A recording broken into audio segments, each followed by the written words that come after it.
الحمد لله رب العالمين عاقبة للمتقين والصلاة والسلام على رسوله محمد وعلى آله وأصحابه أجمعين.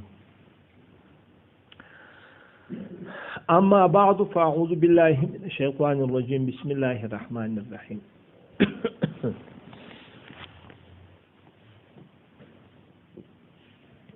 راځي کچيري رکاز معدن وي وجه ځکه د استاته ګوري یو خزانه د یو کان دی. خزانه دغه توای چې یو چا پټ کړی وي او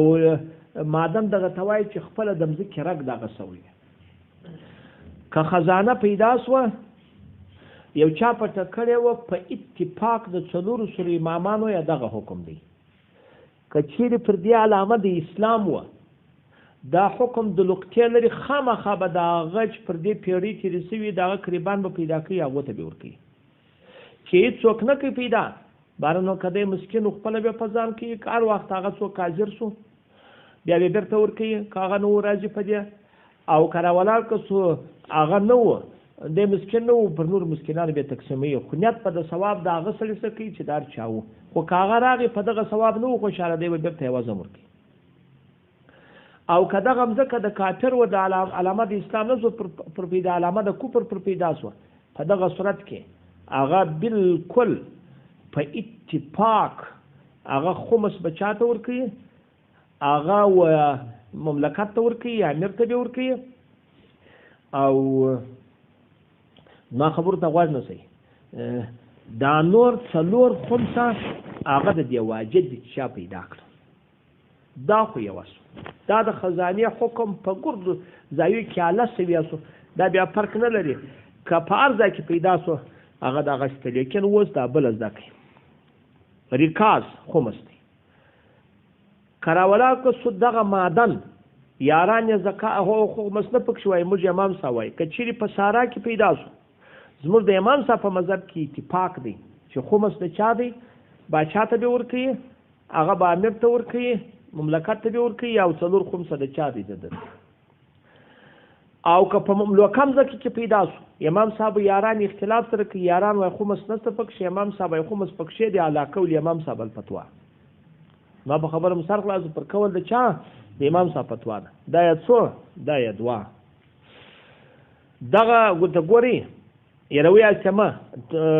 توبه وم طرفین محمد صاحب هم د سره دی ما چې دا خبره څه محمد صاحب د سی وایي سب سبا نه سبق د چا پر کول فتوا ده او که چیرې بیا پیدا سو په داري مملوکه کې په داسې سرا کې بل خو په مځکه مملوکه کې پیدا سو د طرفین پر کول فتوا ده چې خمس ورکوي او که په سرای مملوکه کې پیدا سو خپل په سرای کې بیا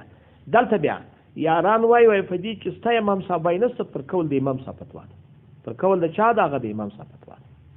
دا سره خبر مو سر خلاص نو څنګه سو معدن په چا کې پیدا سو په مباح مځکه کې په اتفاق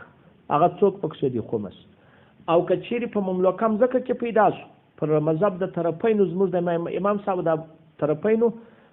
دغه د محمد صاحب پر کول پکښې دي خمس پر دوی پر کول فتوا ده او که چیرې په چا کې پیدا سو په سرفداري مملوکه کې د امام صاحب کول پر دې نسته پر دغه کول فتوا ده زموږ وکه منسو ګوري دا بل دا غزا کوي بله واوري خمس په قانون کې خو ډېر قانون راځي د مالګې کانم پیدا کېږي د اوسپنې کانم پیدا کېږي د دغه په کومو کانو کې سته خمس په هغه کان کې سته چې په اور ویلیږي په چا باندې په هغه باندې چې په اور باندې ویلیږي لکه سره زر لکه سپین زر په هغه شي کې چې نه ویلیږي په هغو کې مطلق هغه خمس نشته د مثال په توګه چار چا پیدا کړه هغه دغه دی هغه کم دی حجر دا سنگ مرمر سنگ رخام دا یو ځای پیدا سو په دې کې خمس نشته دا هر چا چې سول بس هغه پیدا کړه دغه دی په مباح مځکه کې او یا په چا کې صد خلاص ورته ګوري په مملوکه کې دوم جاس ګچ طالبانو خاورې پلان بل په ټول عرشه کې چې د تیلو په دغه راغی په اندازه راغی باره خدای دې وکړي تیل وي خدای دې وکړي تیل وي او که ګاسلیټ وي که هر شی چې د مځکې راوي چې د اوبو دخوا په دې ټولو کې خو بس نشته دا ټوله ماته چې پیدا کړي دا غره دا ګټه تاسې واورئ په پای کې باره وروسته یوه خبره تفصیله درته کوو. بل په حدیث کې درته تېر شو د بخاري چې دریاب هر شی وکړي په هغه ټولو کې هم څوک نشته په هغه کې هم هغه دغه زکات خو چې کال پر تېر شي خو جلا ده دغه څوک دی دغه نشته باندې خمس نشته هغه کم شان لکه ملغلري هغه بدغلري دغه سره اوچار شي دغه رقم طالبانو دغه په بدخشان او په جالاکو کې ډېر پیدا کېږي دغه هم د ډبرې د قسمه چې د ګوري دا نه وایي ته لال و زمرد و یاقوت و ملغلک دا هر شی چې پیدا شي په دا دشتو په دا هر شی کې هر چا چې پیدا کړي د هغه دي خمس څوک دی خمس نشته دا د خلاصو تر دغه ځایه پورې خو دا فتوای و شان ګر در معلوم سو ګوره په تیلو په مبلین په ډبره و په دې ګودو شانې کې ګده مکمل در معلوم سوه نو دغه طالبانو سه پیپله وایست مقصود د سرخسي 2 جول 28مه بدایي و صنایع 2 جول 19 فتح القدیر 2 جول 219 فقه اسلامي وادلو تو 3 جول 855 موسای فقیه 8 جول 19 هندیه جلد اول هغه 4 مجموعه الانهور ملتقى لابود در ملتقى جلد اول 313 باری رایک 2 جول هغه 200 هغه 8 اوس طالبانو دغه ځای ته پام وکړي چې په دې خبره باندې سر خلاص شي انشاءالله که خدای کول په ګردو به پوهېدلي یاست او یروي یاست یا مه دغه نوره مو سره زده کړه هغه د مختار 2 جلد هغه 4مه او عنایه 2 جلد هغه 23مه او فقه حنیفي 380مه دا خو یې ده او هدایه 102 جلد اول او قول راجع 106 هغه 20مه فقه اسلامي وادل تو 3 جلد 855 او نته 114 دغه طالبانو ته ګوري کوم په دغه الفاظ باندې سر خلاصو دغه ګرده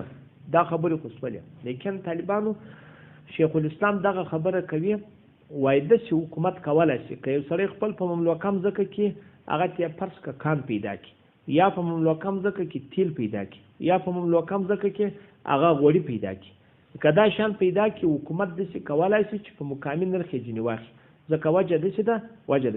چې یو سړی په یو ځای کې ماشینال لري وسایل لري ډیر شان جن راځي او یو سړی بیا ځون نشي راځي وس کان دی یکني چې پیدا کوم ما ته کان هغه د پنځولو کو ارزښت بالا نه لري ځکه دا شان ځنه سم راځي لیکن حکومت ته چور کې په میلیونه روپۍ جن را باسي نو ځکه حکومت دغه کار کولای شي چې جنې واخې منګرو په سم نرخ په 20 روپۍ ورکړي خو وروسته درته ووایي چې ورور ته پر دې باندې ناپله شي اخیستلی صحیح ده ته ورته په بازار کې ستاسو څوک رانیسي چې په هر څو قیمت دا نه رانیول کېږي موږ یې کوو هغه کار کولی شي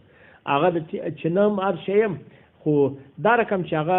د یک پکښې ولري یا خمس هغه نه لري دا اومه مرحله وه هغه د زکات والله سبحانه اعلم